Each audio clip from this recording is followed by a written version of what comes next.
preparation of haloalkanes. Now we are going to look at the different methods by which haloalkanes can be prepared. The first method that we start with is from alcohols. How haloalkanes can be prepared using alcohols. Alcohols are compounds represented by the general formula ROH. Now from alcohols, haloalkanes can be prepared in different ways. Let's see what all different ways are there. Number one, when an alcohol is made to react with HCl, hydrochloric acid, in the presence of anhydrous zinc chloride. That anhydrous zinc chloride here acts as a catalyst. The OH of the alcohol is replaced by the halogen, which gives us RCl, that is an alkyl chloride, plus OH and H together gives H2O, water as a byproduct. So alcohols, when they react with HCl in the presence of anhydrous zinc chloride, they form alkyl chlorides. Now let's see the second method. In this, alcohol is made to react with a sodium salt like sodium bromide, NaBr, along with sulfuric acid, H2SO4. Now, before I write the products, let's try to understand something that is happening here in the reaction mixture. I have taken NaBr and H2SO4. First of all, these two reagents, they react with each other to form HBr plus NaHSO4. So first of all, NaBr and H2SO4, they react together to form HBr and NaHSO4. This is known as in situ preparation. In situ preparation means preparing the reagent in the reaction mixture itself. So which is the reagent? The reagent is HBr that I have prepared in the reaction mixture using NaBr and H2SO4. Now it is this HBr which reacts with the alcohol, just the same manner HCl reacted, right? And so what happens again? The OH is replaced by Br. So what we get is alkyl bromide plus water, and this time one more byproduct is to be mentioned, and what is that? NaHSO4. So this is how, by preparing the reagent, that is HBr, in the reaction mixture itself, we can convert alcohols to alkyl bromides. Now look at a very similar method to prepare alkyl iodines. Here an alcohol is made to react with again a salt like potassium iodide with an acid like phosphoric acid, H3PO4. And now you can guess what will happen. The two reagents will again react first of all to produce the main reactant. And what is that? It's HI. So one we get HI, and what is left behind is KH2PO4. And now the HI which is produced here reacts with the alcohol same manner, and OH replaced by iodine gives us alkyl iodide plus water and KH2PO4. So you can see that the mechanism in these three reactions is exactly the same. The first one is reaction with HCl, the second one is reaction with HBr, and the third one is reaction with HI. The second and the third one is a little different because there we are not using the reagent HBr HI directly, but we are preparing it by an indirect method in the reaction mixture itself. So these are the first three. Now let's move on to the fourth method. The fourth method is when alcohol is made to react with PCl3, phosphorus trichloride. What happens is the OH group is replaced by the halogen, which is chloride here. So what we get is RCl along with a byproduct, which is H3PO3. So this is how alcohols in reaction with PCl3 can form alkyl chlorides. Now we can replace the reagent from PCl3 to PCl5, which is phosphorus pentachloride, and similar results.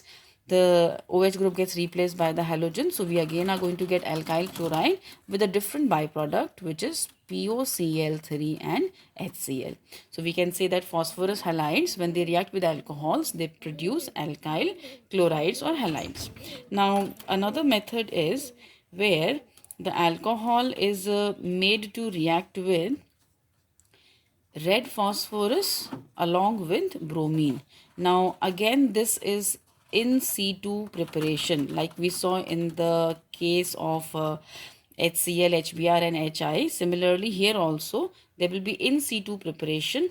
Now when red phosphorus and bromine, they react, they first of all on reaction form PBr3 or PBr5, and just like PCl3 and PCl5, the two are now going to react to give us alkyl bromide plus the byproducts remain the same. Like if you will take PBr3, then the byproduct to be written is H3PO3. If you are going to take PBr5, then the byproducts are going to be POCl3 and HCl. One more parallel method here is observed when alcohols, they are made to react with red phosphorus and iodine.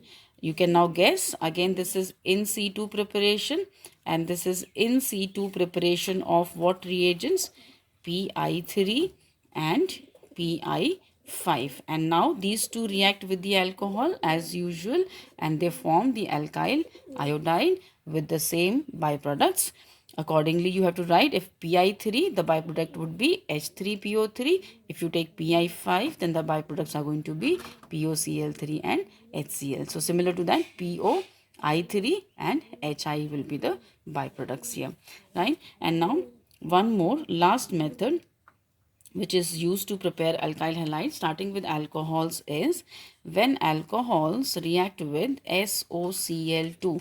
SOCl2 is a reagent which is called thionyl chloride, and when it reacts, OH is replaced by the halogen which is Cl here, so you get RCl, along with that sulfur dioxide and HCl are the byproduct. Now this is a very important method, and why? Because this method is regarded as one of the best methods to prepare alkyl chlorides. Now why is this regarded as the best method to prepare the alkyl chlorides? Is because the two byproducts, which is sulfur dioxide and HCl here, are gases. And as these two byproducts are gases, what happens is they escape. They escape from the reaction mixture on their own, and so what we are left behind is the pure alkyl chloride. So in this method, we will not have to separate the byproducts, but we will be left with the pure product itself. Why? Because the two byproducts obtained are gases and they will just escape on their own from the reaction mixture. So these were the methods by which alcohols can be used to prepare alkyl chlorides, bromides and iodides. Now here I'll mention a few very important things, like number one is the reactivity order. The reactivity order of the alcohols is found to be 3 degree most reactive, then 2 degree and then 1 degree. So this is the order in which the reactivity of alcohols is found to decrease. When you will study the next chapter, which is alcohol, phenols and ethers, you will see in the mechanism why it is that the tertiary alcohols are the most reactive. I'll just give a hint here. The tertiary alcohol is going to form a tertiary carbocation intermediate. So because the tertiary alcohol forms a 3 degree carbocation intermediate, and as you know that the 3 degree carbocation intermediates are the most stable, that is the reason why the reactivity of the tertiary alcohol is the maximum, and secondary alcohol will form a secondary carbocation, primary alcohol will form a primary carbocation. So as the stability of the carbocation decreases, the reactivity of the alcohol is also found to decrease. So tertiary alcohols are the most reactive in these methods. Another important fact is while preparing alkyl iodides using Ki and H3PO4, if you remember, the two reacted to first form Hi and KH2PO4, and then further it was Hi that reacted. So there is a question which is asked, and the question is, while preparing alkyl iodides using Ki, sulfuric acid should not be used. While preparing alkyl iodides using Ki, sulfuric acid should not be used. Let's see what is the reason why sulfuric acid can't be used. Actually, when Ki reacts with H2SO4, the reaction takes place, and what we get is Hi along with KHSO4.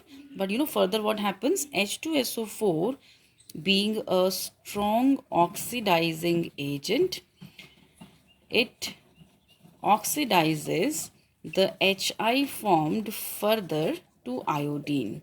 So what happens is, when you make use of H2SO4, Hi will be formed, but that Hi formed will be further oxidized to I2.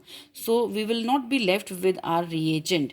What was the reagent that we required for the reaction to take place? It was Hi, but that gets converted into iodine. So because of the strong oxidizing nature of sulfuric acid, it cannot be used. Rather, we can go with what? H3PO4, because H3PO4 is a weaker reagent, you can say, in comparison to sulfuric acid, and it will not oxidize the Hi formed further. So we will have a reagent Hi to react with. So remember, H2SO4 is not to be used with Ki while preparing alkyl iodides.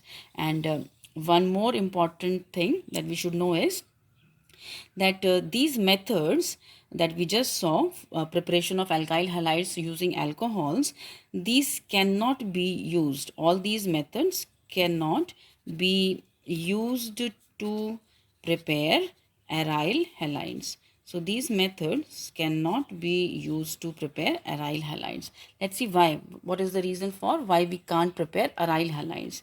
See, aryl halide is a compound where you have a halogen atom directly attached to the benzene ring. And if you want to prepare this, then what should we start with? We should be starting with an aromatic alcohol, or let's say phenol, right? So what we are expecting is that this bond in phenol will break and it will be replaced by Cl by any of the reagents that we were using. But actually this cannot be done. This is not used to prepare aryl halides. So let's see what is the reason for why phenol cannot be converted to chlorobenzene or an aryl halide. Actually, the OH functional group attached to the benzene ring in phenol is an activating functional group. And the activating functional groups, they show plus resonance or plus mesomeric effect. And what they do is, there are two lone pairs on the oxygen atom in phenol. The lone pair is transferred towards the ring, and one of this electron pair moves to the ortho position. So what is taking place is resonance. If I now write the first resonating structure that we get here, it will be this. This will be the first resonating structure where the ortho position takes up a negative charge and the carbon to oxygen bond acquires a double bond character. So because of resonance, what we see here is a double bond character, or a double bond is produced between the carbon and the oxygen. So what happens, compared to a single bond which was there in alcohols, this double bond character makes it difficult to break. The double bond character will make it difficult to break, and this is the reason why aryl halides cannot be prepared by using phenol. Hope you've understood. I'm repeating. Phenol being an activating compound, or the OH attached to ring being an activating group, will have plus resonance or plus mesomeric effect, which will take place like this. And because of that, the carbon to oxygen bond acquires a partial double bond character, and it becomes difficult to break this bond. So this is the reason why aryl halides cannot be prepared using phenol.